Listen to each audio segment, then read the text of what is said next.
கட்சியின் உறுப்புரிமை மற்றும் பொதுச் செயலாளர் பதவியிலிருந்து தம்மை விலக்கியமை சட்ட விதிகளுக்கு உட்பட்டு முன்னெடுக்கப்படவில்லை என மைத்ரிபால சிறிசேன தெரிவிக்கின்றார். பண்டாரநாயக்கவின் நினைவு தூபிக்கு இன்று மலரஞ்சலி செலுத்திய பின்னர் ஊடகங்களுக்கு கருத்து வெளியிட்ட போதே அவர் இதனை குறிப்பிட்டார்.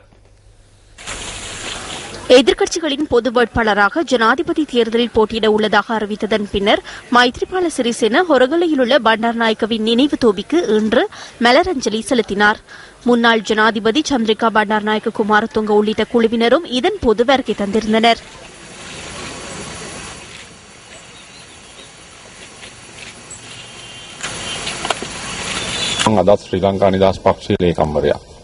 இன்றும் நான் ஸ்ரீலங்கா சுதந்திர கட்சியின் செயலாளர். என்னை கட்சியின் உறுப்புரிமை மற்றும் செயலாளர் பதவியிலிருந்து சட்ட விதிகளுக்கு உட்பட்டு நீக்கவில்லை. நான் ஐக்கிய தேசிய கட்சியுடன் இணைந்து கொள்ளவும் இல்லை. நாங்கள் பொது கூட்டணி ஒன்றை அமைக்கின்றோம். மற்றவர்கள் எங்கே என சிலர் கேட்கின்றனர். சிறந்த விளையாட்டுகளை வெடியும் போது பார்க்கலாம் என்றே கூற வேண்டியுள்ளது. இந்த நாட்டுக்கு தேவையான மாற்றங்களை நான் முன்னெடுத்து நிறைவேற்று அதிகார ஜனாதிபதி முறைமையை இல்லாதொழித்து நாட்டை ஜனநாயக ரீதிக்கு கொண்டு வருவதுடன் மோசடி மிக்க தேர்தல் முறையில் மாற்றத்தை ஏற்படுத்துவேன் என்று இந்த நினைவு தூபிக்கு முன்பாக இருந்து உறுதி வழங்குகின்றேன். பண்டாரநாயக்கவின் பிறந்த தினத்திலேயே இந்த முறை தேர்தல் நடைபெற உள்ளது. அந்த தினத்தில் நாங்கள் வெற்றியீட்டுவோம் என்பதனை தெளிவாக கூறிக்கொள்கிறேன். நான் அரசியல் கட்சியொன்றின் நபர் அல்ல. கூட்டமைப்பு என்ற ரீதியில் முழு நாட்டு மக்களுக்காகவும் நான் முன்னின்று செயற்படுவேன்.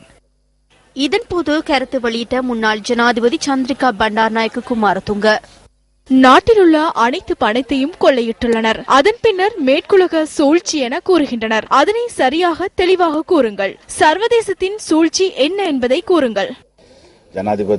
ஜனாதிபதி கூறிய ஆவண கோவை குறித்து கதைக்கின்றேன். கோவைகள் காணப்படுகின்றது என்றால் ஏன் அதனை இவ்வளவு காலம் கூறிக்கொண்டிருக்கிறார்?